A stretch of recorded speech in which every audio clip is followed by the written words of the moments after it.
শাবান মাসের ১৪ তারিখ দিবাগত রাতকে শবে বরাত বলা হয়। শবে বরাত শব্দটি ফার্সি থেকে এসেছে। শব মানে রাত, বরাত মানে মুক্তি। শবে বরাত অর্থ মুক্তির রাত। শবে বরাতের আরবি হলো লাইলাতুল বারাআত।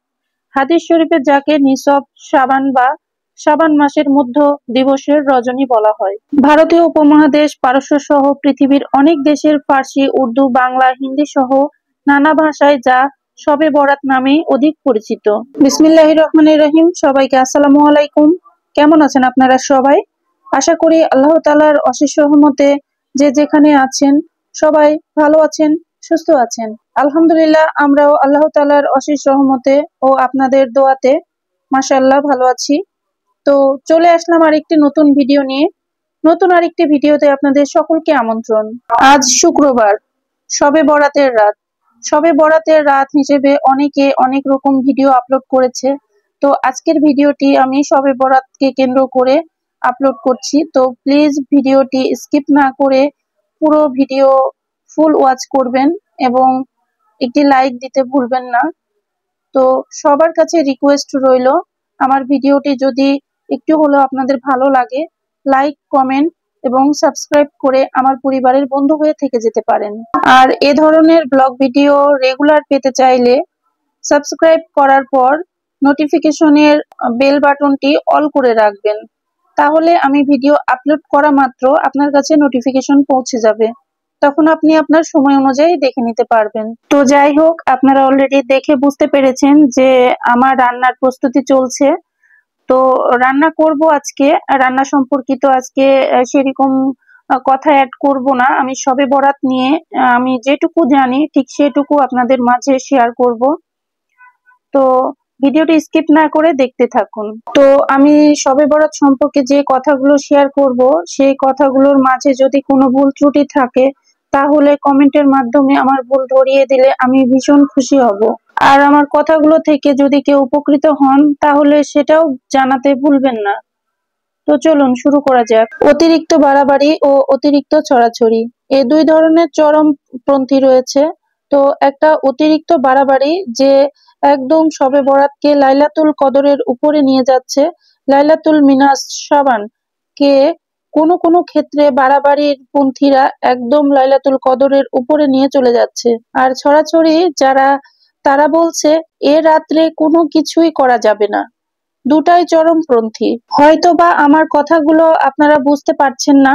আসলে একদল এই রাত্রিকে নিয়ে এত বেশি বাড়াবাড়ি করছে যে এটাকে একদম লাইলাতুল কদর রাত্রির উপরে নিয়ে চলে যাচ্ছে। আরেক দল এই রাত্রিকে কোনো কিছুই করা যাবে না বলে আখ্যায়িত করছে। দুটাই চরমপন্থী, কোনো ফজিলতি নেই, এভাবে আখ্যায়িত করছে। তাহলে মধ্যমপন্থী কি? মাঝে তাহলে কি করব আমরা? অবশ্যই জানার দরকার আছে। অনেক হাদিসের অনেক আলোচনা রয়েছে। তো আমি যেটুকু জেনেছি তার সারমর্মটুকু বলার বা বোঝানোর চেষ্টা করছি। হাদিসে শবে বরাত নামে কোনো শব্দ নাই, ঠিক আছে? শবে বরাত সম্পর্কে কোনো শব্দ নাই, তবে আছে লাইলাতুল নিসফুন শাবাহ, শাবান মাসের মধ্য রজনী। তাহলে শাবান মাস কি? এটা তো মনে প্রশ্ন জাগতেই পারে, তাই না? আমরা অনেকে হয়তো জানি, তবে যারা জানি না তারা জেনে নিন প্লিজ। তো উত্তরটা হচ্ছে, নবী সাল্লাল্লাহু আলাইহি সাল্লাম রমজান মাসের পর যে মাসে রোজা রাখতে বেশি গুরুত্ব দিয়েছেন বা বেশি পছন্দ করেছেন তার নাম হচ্ছে শাবান। আয়েশা রাদিয়াল্লাহু তাআলা আনহা বলতেন, শাবান মাস আসলে নবী সাল্লাল্লাহু আলাইহি সাল্লাম এত বেশি পছন্দ করতেন বা এত বেশি রোজা রাখতেন যে মনে হতো তিনি রোজা ছাড়বেনই না, সারা মাস রোজা রাখবেন। বেশি বেশি রোজা রাখতেন শাবান মাসে। অনেকেই হয়তোবা জানেন না যে কেন এই মাসে এত বেশি রোজা রাখতেন। উত্তর হচ্ছে, এমনিতেই এই মাসটা হচ্ছে বরকতময় এবং এই মাসে আল্লাহ পাক তার রহমতের বিপুল সংখ্যক মানুষকে জাহান্নাম থেকে মুক্তিদান করেন। সুবহান আল্লাহ। নবী করিম সাল্লাল্লাহু আলাইহি সাল্লাম এই মাসকে তাজিম করতেন। এই মাসের সম্মানার্থে, রহমত বরকতের স্বার্থে নবী করিম সাল্লাল্লাহু আলাইহি ওয়াসাল্লাম এই মাসে বেশি বেশি রোজা রাখছেন। তাহলে আমরা কি জানলাম? শাবান মাসে বেশি বেশি রোজা রাখা সুন্নত।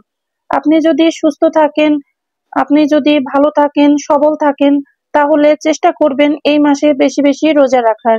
এই রোজা রাখা এটি হচ্ছে নবীর সুন্নত। তো এই সুন্নত, এই রোজাগুলো রাখলে অনেক সওয়াব, আর যদি না রাখেন তাহলে গুনাহ নাই। কিন্তু ফরজ রোজা নামাজ যেগুলো সেগুলো অত্যাবশ্যকীয়, অবশ্যই পালন করতে হবে। আপনি তাহলে রোজা নামাজ সবই করতে পারবেন। তবে শবে বরাতকে কেন্দ্র করে কোনো বিশেষ নামাজ বা বিশেষ রোজা করার কোনো হাদিস কোরআন হাদিসে নেই। তাই বাড়াবাড়ি ও ছড়াছড়ি এই দুইটি আমাদের পরিহার করতে হবে। আল্লাহ তাআলা আমাদের বিশুদ্ধ পদ্ধতিতে ইবাদত করার তৌফিক দান করুন। আমিন।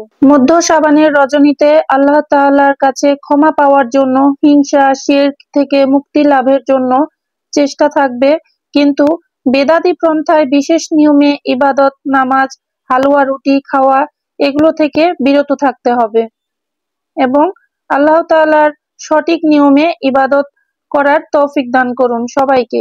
আমিন। শবে বরাত সম্পর্কে অনেক রকম কথা রয়েছে, অনেকে অনেক রকম কথা ছড়ায় এবং রটায়, তো নিজের মন গড়া কথাও তৈরি করে। তো অবশ্যই আমরা সঠিক নিয়ম মেনে আল্লাহ তাআলার ইবাদত বন্দেগী করব, সঠিক পথে চলবো। আমি বেশ কিছু মাওলানা সাহেবের আলোচনা শুনেছি, বক্তব্য শুনেছি এবং জেনেছি, বুঝেছি, এবং তার আলোকে আমার যতটুকু মনে হয়েছে ঠিক ততটুকু আপনাদের মাঝে শেয়ার করলাম। তো আমার এই কথাগুলোর মাঝে যদি কোনো রকম ভুল ত্রুটি থাকে তাহলে অবশ্যই ক্ষমা সুন্দর দৃষ্টিতে দেখবেন, আর অবশ্যই আপনারা কমেন্টে জানাবেন, আমার ভুলগুলো ধরিয়ে দিবেন। আসলে কোনো মানুষই ভুলের ঊর্ধ্বে নয়, তো ভুল থেকে মানুষ শিক্ষা লাভ করে। তো আমি যেটুকু জেনেছি ঠিক সেটুকু আপনাদের মাঝে শেয়ার করলাম। তো এই শেয়ারের মাঝে ভুল ত্রুটি মার্জনার চোখে দেখবেন। তো যাই হোক, যে শবে বরাত নিয়ে আমরা এতটা মশগুল ইবাদত বন্দেগী করার জন্য, তো সেই শবে বরাতকে কেন্দ্র করে অনেকে হালুয়া রুটি তৈরি করে খাচ্ছে, আবার অনেকে শবে বরাতকে কেন্দ্র করে বিশেষ রান্না শেয়ার করছে। তো আমার ছোট্ট এই জ্ঞানে আমি বলবো যে এগুলা টোটালি করা যাবে না। আপনারা যারা এটা আমার কথাটা ভিত্তিহীন মনে করবেন তারা বড় বড় মাওলানাদের কথা আর কি শুনে দেখবেন, বক্তব্য শুনে দেখবেন তারা কি বলছে। এছাড়াও বিভিন্ন হাদিস এগুলো পড়ে দেখবেন, তাহলে আর কি বুঝতে পারবেন। তবে হ্যাঁ, শবে বরাত অর্থাৎ যে শাবান মাস, সে শাবান মাসে আমাদের নবী যেহেতু অনেক বেশি রোজা রেখেছেন এবং এতটাই রোজা রেখেছেন যে আয়েশা রাদিয়াল্লাহু তাআলা আনহা বলছেন যে রোজা ছাড়বেনই না। তো এমন একটা পরিস্থিতি যেহেতু, তো আমরা সে মাসে বেশি বেশি রোজা রাখতে পারবো, এতে কোনো গুনাহ নেই।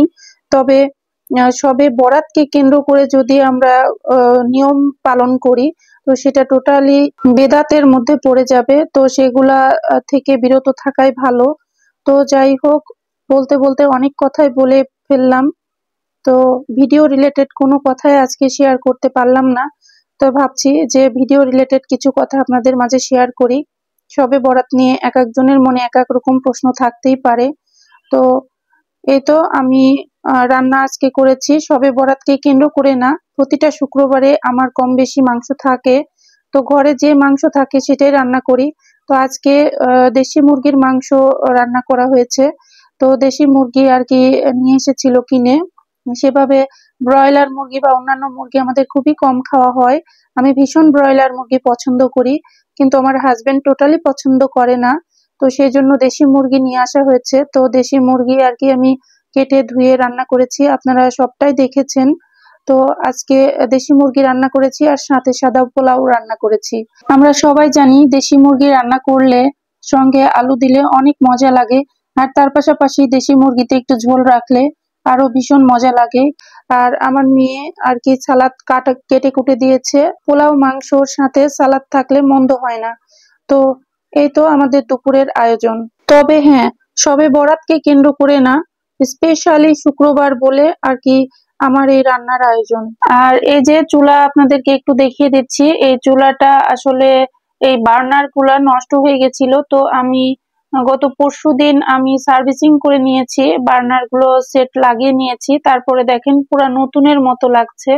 তো রান্না শেষে চুলাটা একটু মুছে রেখেছি এবং রোদ পড়েছে, তো চুলা দেখতে অনেক সুন্দর লাগছে, মনে হচ্ছে নতুন কিনে নিয়ে এসেছি, কিন্তু এই চুলার বয়স প্রায় 4-5 বছর হচ্ছে। তো যাই হোক, আজকের ভিডিওটি আমি এখানেই শেষ করব। দেখা হবে পরবর্তী কোনো ভিডিওতে। ততক্ষণ পর্যন্ত সবাই ভালো থাকবেন, সুস্থ থাকবেন। সকলের জন্য দোয়া কামনা করি। আল্লাহ হাফেজ। আসসালামু আলাইকুম।